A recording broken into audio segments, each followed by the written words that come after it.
So much to learn about, it'll make you want to shout, Blippi!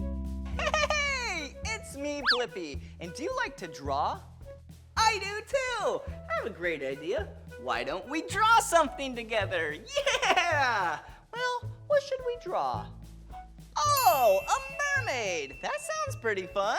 I love mermaids. I've never seen one in real life, but they're pretty cool. Yeah, it's half human, half fish. What else could you ask for? Not a whole lot. All right, let's draw the body, which is, yeah, half fish. All right, let's go like that and do an arc line like that. Whoa, yeah! And then for the tail, there we go.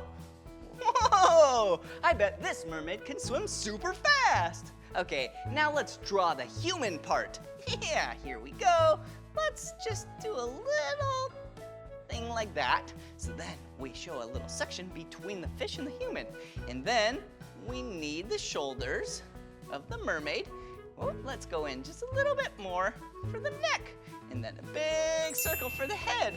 Whoa! And then 2 small circles for the eyes. A big smiley face. Yeah, because she's so happy to be a mermaid. Whoa! And then let's go like this for the hair. Whoa! Whoa! Yeah, there we go. Whoa! What a beautiful mermaid! And then let's draw some fins for the arms. There we go. Whoa, what a beautiful mermaid. She's just hanging out in the water, swimming around, enjoying life. Well, if you love drawing with me and want to draw some more, all you have to do is search for my name. Will you spell my name with me? Yeah, ready? B-L-I-P-P-I, Blippi. All right, see you again. Bye-bye. Come on everyone, let's make learning fun. So much to learn about, it'll make you want to shout, Blippi!